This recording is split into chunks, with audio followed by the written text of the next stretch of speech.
வணக்கம் மாணவர்களே, எமிலிருந்து உங்கள் தரன். இந்த காணொளி இது எங்களோட 7வது அமர்வு. 7வது அமர்வுலையும் 8வது அமர்வுலையும் நாங்கள் ரணிலின் விடயத்தை பற்றி பேசியிருப்போம்.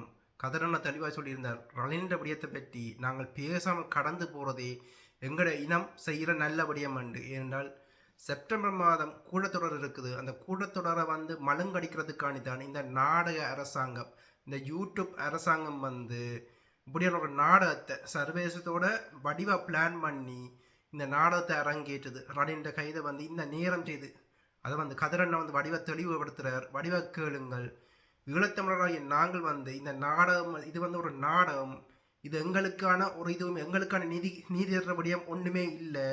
இதில் இருந்து நீங்கள் கடந்து போய் இருக்கிறதான் உங்களுக்கும் எல்லாருக்கும் நல்லதுன்ற விடயத்தை அறிஞ்சு கொண்டு இப்போ நாங்கள் செய்ய வேண்டிய விடயமே ஐநா செயலாளர், இந்த ஐநா செயலாளர் அவர் ஒரு பாரதூரமான ஒரு கடிதத்தை எழுதியிருக்கிறார். எங்களை உரிமை அனைத்தையும் மறுக்கிற விடயத்தை அவர்கிட்ட கடிதம் இருக்குது. சிங்கள அரசாங்கமே, கொலை செய்த சிங்கள அரசாங்கமே தனக்கான நீதியை, தனக்கான தண்டனையை சிங்கள அரசையை கொடுக்கணும் என்றால், கொலை செய்தவனே தனக்கான தண்டனையை கொடுக்கணும் என்றால் இது சிரிப்பான விடயம் இல்லையா?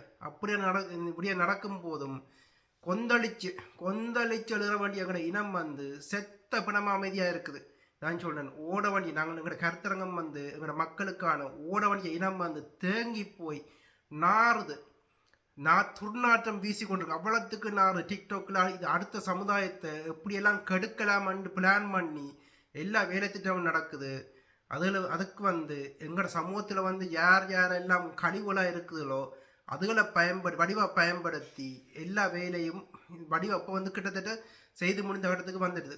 என்றாலும் நாங்கள் நம்பிக்கையை துளைக்காமல் எங்களோட அடுத்த சமுதாயத்துக்காண்டி இந்த இப்பத்திய மக்களுக்கு நான் சொல்லி பிரயோசனம் இல்லை. அதுக்கு அடுத்த சமுதாயங்களுக்கு இப்படி ஒரு ஆக்கள் இந்த காலகட்டத்தில் இப்படி டிக்டாக்கை திறந்தால் ஊத்தியாக இருக்கிற போதும் நல்ல கருத்தரங்களை உங்களுக்கு விட்டுட்டு சென்றிருக்கிறாங்க பதிவு இருக்கணும்ன்றதுக்காணித்தான்.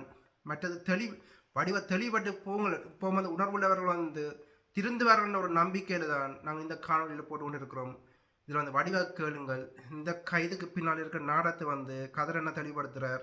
இது 7வது அமர்வு. 8வது அமர்வுலையும் அதை கொஞ்சம் ஒன்றும் தொட்டிருக்கிறார். இது சர்வதேசமும் இலங்கை அரசாங்கமும் அடித்து சொல்கிறார், 100% அடிச்சு சொல்கிறார். இது எங்களுக்கு போட்ட வேலை. இதில் இருந்து நாங்கள் எட்டி இருந்தோம்னால் தான் நாங்கள் தப்புவோம். இதுக்குள்ளே போய் மீண்டும் விழுந்து கொண்டு போய் இந்த போலி நாடகத்துக்குள்ளே போய் விழுந்து கொண்டு இருந்தீங்கள் என்றால் எங்களோட இனம் மீள முடியாதுன்ற விடயத்தை தெளிவாக சொல்லியிருக்கிறார். கேளுங்கள். நேற்று பல விடயங்கள் நடந்தது. நேற்று நல்லூரில் நேற்று மக்கள் தொகை கணக்க தமிழர்கள் ஒன்று கூடின நாடாக நேற்று அமைஞ்சிருந்துச்சு. ஈழத்தில் நல்லூரில் பெருந்தொகையான மக்கள் ஒன்று கூடி இருந்திருந்தாலும் தேர்தல் விழாக்காண்டி நல்லூர் தேர்தல் விழாக்கள் எங்கள் இப்போ வடிய உடனே இந்த ரோட்டு ஃபுல்லாக அந்த காவடிகள் எல்லாம் நல்லூரை நோக்கி பயணிக்க தொடங்கிட்டுது. மற்ற ஒன்றுமுறை விடயம் இது தமிழ்நாட்டில் மதுரையில் நடந்துச்சு. மதுரையில் விஜய் அவர்களின் மாநாடு.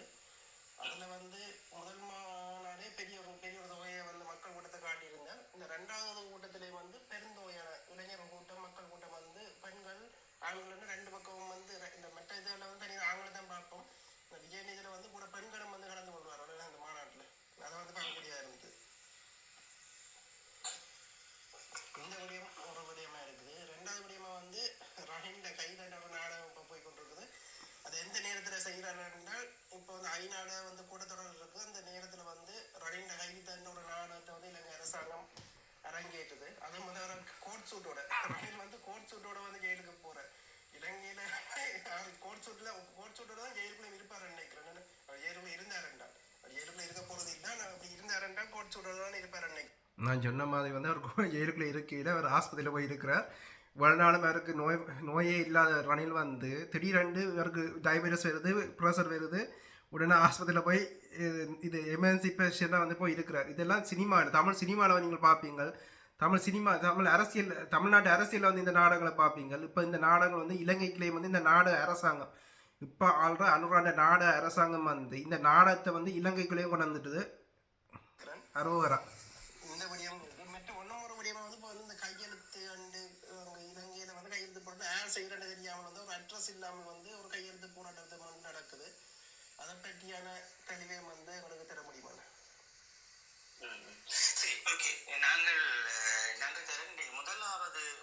நாங்கள் இன்னைக்கு ரணில் விடயத்தை முக்கியமா எடுத்துக்கொள்வோம். ஏன்னா இந்த ரணில் விடயத்தை ஊடகங்கள்ல கொண்டு வந்துட்டு ஈழத்தமிழர்களினுடைய ஒரு மிக பெரும் ஐக்கிய நாடுகள் செப்டம்பரில் இருக்கின்ற கூட்டத்தொடர்களும்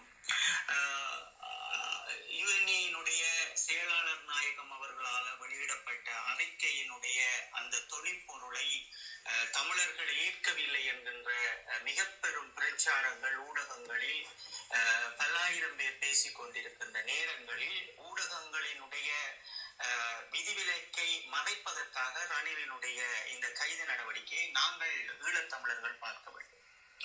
நீங்க தெளிவா புரிந்து கொள்ள வேண்டும். என்ன வடிவ விளக்கமா நீங்க எல்லாமே புரிந்து கொள்ள வேண்டும். அப்ப ரணில் அவர்கள் உண்மையிலேயே இந்த அரசாங்கம் கைது செய்ய வேண்டும் என்றால் 6ஆம் மாதம் கைது செய்திருப்பார்கள். அவர்களிடம் 6ஆம் மாதமே இதற்குரிய விசாரணை எல்லாம் முடிந்து தடயங்கள் எல்லாமே இருந்தது. உடன் கைது செய்யக்கூடிய அளவும் இருந்தது. அது அவர்கள் அந்த நடவடிக்கையை மேற்கொண்டிருக்கலாம். ஆனால் இந்த பொறிமுறை வந்த பின் அந்த பொறிமுறையை ஏற்காதவர்கள் மக்கள் மத்தியில் சரியாக கொண்டு போய் சேர்க்கிறார்கள் ஊடகங்களில் என்றோனே எம்மவர்களும் என்று பார்த்தீர்கள் என்றால் இந்த யுஎன்ஏ வந்த இந்த கடிதங்களை அதற்குரிய விளக்க கடிதங்களினுடைய மிக பெரும் பிரச்சாரங்களை ஒதுக்கி கொண்டு ரணிலை தூக்கி இருக்கின்றார்கள். இதுதான் அவர்களுடைய அரசியல்.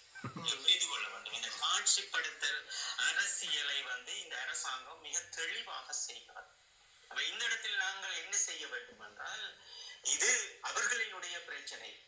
இலங்கையில் பெரும்பான்மை அரசியல்வாதிகளாக இருந்தவர்களும் அந்த நாட்டை 65 ஆண்டுகளுக்கு மேல் இருந்த ரணில் அவர்களும் அவருக்குரிய பிரச்சனையாக நாங்கள் ஒதுக்கிவிட்டு இந்த ஊடகங்களில் ஊடக பரப்பில் யுஎன்ஏ செய்திருக்கின்ற இந்த விடயத்தை நாங்கள் ஏற்றுக்கொள்ளவில்லை என்கின்ற போராட்ட கூக்குரல்களையும் அழுத்தமான கூக்குரலையும் நாங்கள் ஊடகங்களில் தொடர்ச்சியாக பேச வேண்டியிருக்கிறது.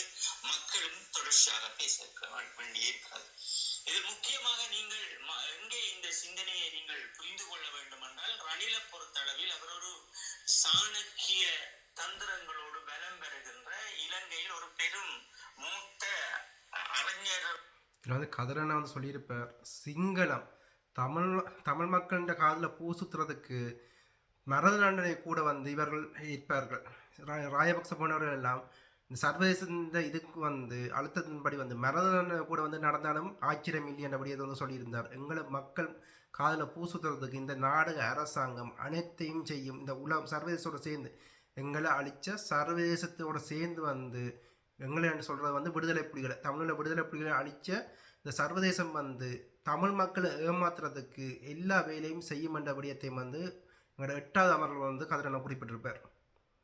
அது 8வது அமர்வு இது போடும்போது பார்த்தீங்கன்னா ஒரு பெரும் அறிஞர் என்றே அவரை சொல்லலாம். நாங்கள் அவர்களை போன்றவர்களிடம் இப்படியான இவர்கள் குறிப்பிடுவது போன்று ஒரு மாயையான கருத்துக்களாக இவர்களை கொண்டு ஒரு விலையில் சிக்கப்படுவதை வைப்பதா அல்லது ரணிலோடு சேர்ந்தவர்களை கைது செய்வதா என்கின்ற தீர்மானத்தை அவர்கள் உண்மையிலேயே இந்த அரசாங்கம் எடுத்திருப்பார். ஏனால் ரணிலை பொறுத்தளவில் அவர் ஒரு பணத்துக்காகவோ அல்லது அவர் ஒரு வேற ஆடம்பரத்திற்காகவோ அவர் நிற்க போறவர் கிடையாது. ஏன்னா நாங்கள் இன்று எங்களுடைய வயது காலங்களும் அவருடைய காலங்களும் பார்த்தீர்கள் என்றால் அது இந்த ஒரு மிக பெரும் வரலாற்றோடு எங்களோடு பயணமாகி கொண்டு வந்தவர் தான் இலங்கையில் ரணில் என்கின்ற ஒரு மூத்த அரசியல்வாதி.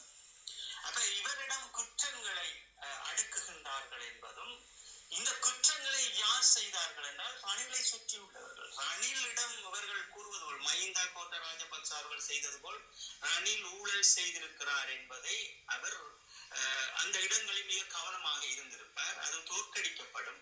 நாங்கள் இதற்குள்ளெல்லாம் நின்று கொண்டு அவர்களை பற்றி பேசாமல் நாங்கள் எங்களுக்கு தேவையான விடயங்களை பேச வேண்டிய இடத்தில் நிற்கின்றோம்.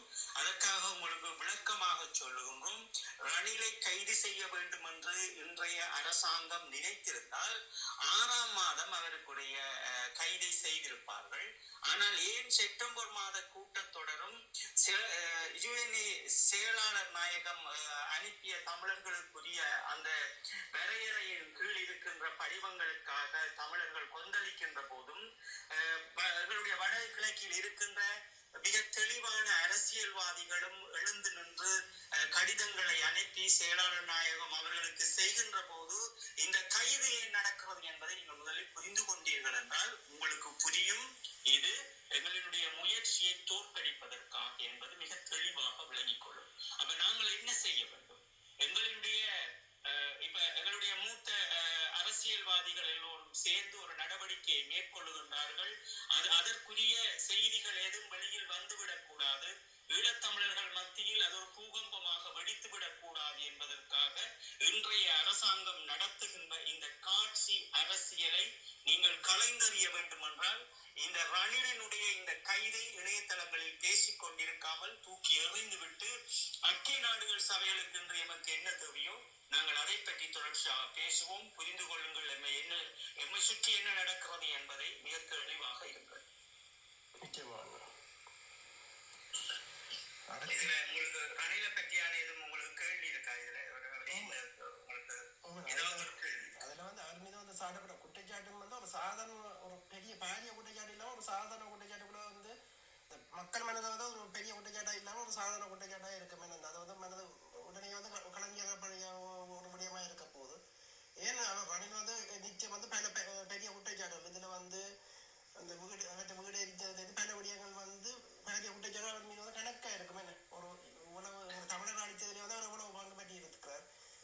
எப்படி பார்க்கணும் எப்படின்னு சொன்னா இப்ப ரணில கொண்டு இறக்குறதுக்கு காரணம் என்னன்றதை நீங்கள் பார்க்கணும். ஏன்னா யுஎன்ஏல இருந்து எங்களுக்குரிய ஒரு பொறிமுறையினுடைய ஒரு முன்னோட்டம் வந்திருக்கிறது. அந்த முன்னோட்டத்தினுடைய வடிவங்களை தமிழர்கள் ஏற்க வேண்டும் என்பதால் இந்த அரசை ஒரு நல்ல அரசாக காட்ட வேண்டிய தேவை இந்த உறுப்பு நாடுகளுக்கு இருக்கிறது.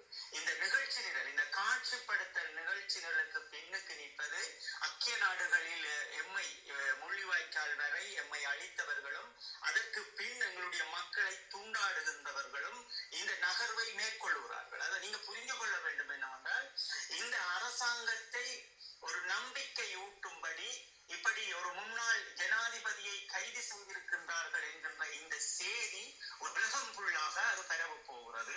நாளை மறுதினம் இந்த உலகம் ஃபுல்லாக எல்லா இணையதளங்களிலும் பேச போகின்றார்கள். அதிலும் இந்த சாக் மாநாட்டில் இருக்கின்ற 48 நாடுகளும் கதிரண்ணா சொல்லி அடுத்த நாள் அமெரிக்காவில இருந்து கண்டனம் வந்திருந்துச்சு ரணிலை கைது செய்ததுக்கு. என்னடியா இது கதிரண்ணா முதல் நாள் இதில் லைஃப்பில் சொல்கிறார். அடுத்த நாள் ஐநா இந்த அமெரிக்காண்ட கண்டனம் வருது. இன்றைக்கு எவ்வளோ தூரம் இது செட்டப் பண்ணப்பட்டு நடக்கிற ஒரு நாடாமன்றது உங்களுக்கு விளங்கும்.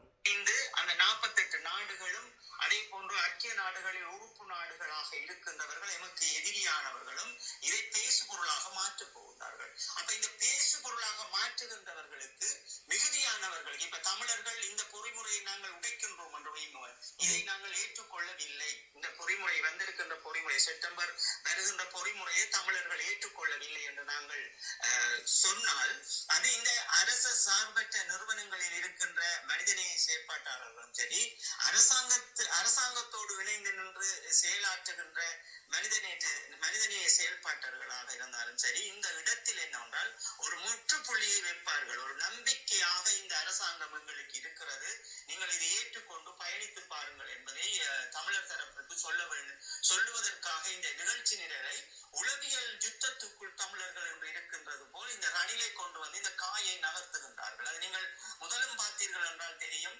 3ஆம் மாத அமர்விலும் போது அதாவது 5ஆம் மாத 2 அமர்வு நடந்திருக்கிறது. ஏற்கனவே அந்த 2 அமர்வுகளுக்கு நடந்தது பார்த்தீர்கள் என்றால் உங்களுக்கு தெரியும்.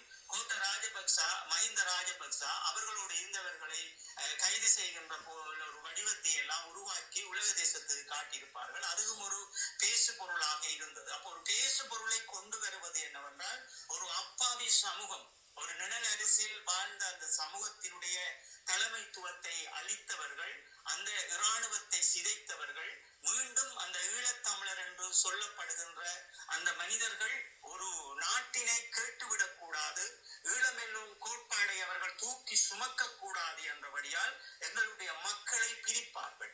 அப்ப நாங்கள் ஒரு தெளிவான கருத்தரங்குகளை செய்து கொண்டிருந்தாலும் இந்த ஊடகங்களுக்குள்ளும் எம்மை தோற்கடிப்பதற்குரிய வேலை திட்டங்களை செய்வார்கள். அதனால்தான் நாங்கள் சொல்லுகின்றோம் என்றால் சிக்கப்படாதீர்கள் யாரும். உங்கள் கண்களை திறந்து பாருங்கள். இது ஒரு மிக பெரும் மாயை செயலை இந்த அரசாங்கம், இன்றைய அரசாங்கம் செய்து கொண்டிருக்கிறது. அதற்கு வழிவகுக்காமல் நாங்கள் போக வேண்டிய பாதைகளில் தடங்கல் கற்களை தூக்கி எறிந்துவிட்டு எல்லோரும் இந்த ஐக்கிய நாடுகள் யுஎன்ஏனுடைய இந்த கடிதத்திற்குரிய அவர்கள் வைத்திருக்கின்ற அந்த கோரிக்கைகள், இந்த கோரிக்கைகளை எப்படி நாங்கள் நிறைவேற்றுவது அல்லது இதை நாங்கள் எப்படி ஏற்காமல் விடுவது என்கின்ற மிக பெரும் போராட்டத்தை நாங்கள் திரட்ட வேண்டிய ஒரு தருணமாக இருக்கிறது. இந்த செப்டம்பர் நெருங்கிக் கொண்டிருக்கிறது. இந்த செப்டம்பருக்குள் நாங்கள் செய்ய வேண்டிய வேலை திட்டங்கள் நிறைய செய்ய வேண்டி இருக்கிறது. அதே நாங்கள் தொடர்ச்சியாக ஊடகங்களில் பேசும்போது அவர்களுக்கு தெரியும், ஈழத்தமிழர்கள் ஊடகங்களில் மிக தெளிவாக இருக்கிறார்கள். தங்களுக்குள் தங்கள் மக்களோடு அரசியலை பகிர்ந்து கொள்கின்றார்கள். ஐக்கிய நாடுகள் சபையை பற்றி பேசிக் கொண்டிருக்கிறார்கள், புரிந்து கொள்கின்றார்கள் என்று அவர்களை ஏமாற்ற முடியாது. இந்த காட்சி நாடகங்களை அவர்களே சிங்கள மக்களோடு வைத்துக் கொள்ளட்டும் என்பதை வடக்கு கிழக்கில் இருக்கின்ற மக்களும் இளையோர்களும் புரிந்து கொண்டு பயணியுங்கள். நிச்சயமாக இதுல வந்து அடுத்த வந்து நான் தரன் உங்களுக்கு சொன்னபடியே உங்களுக்கு விளங்கி இருக்கும் என்று நீங்க வந்து இப்ப ரணில் அவர்களுடைய கைதும் இந்த உலக தேச பரப்பிலும் நம்பிக்கை எப்படி கொடுக்க போயினம்ன்றதுக்குரிய அந்த அத்திவார கற்களை நீங்க பாக்குறீங்க. விளங்கிட்டு தானே உங்களுக்கு. அடுத்ததா வந்து கையெழுத்து இது வந்து ஒன்று நடக்குது ஈழத்துல வந்து அது யார் செய்யணும் இதெல்லாம் தெளிவான விளக்கங்கள் கொடுக்கல. ரெண்டாவது வந்து நாங்கள் பார்க்க வேண்டிய படியும் வந்து நேற்று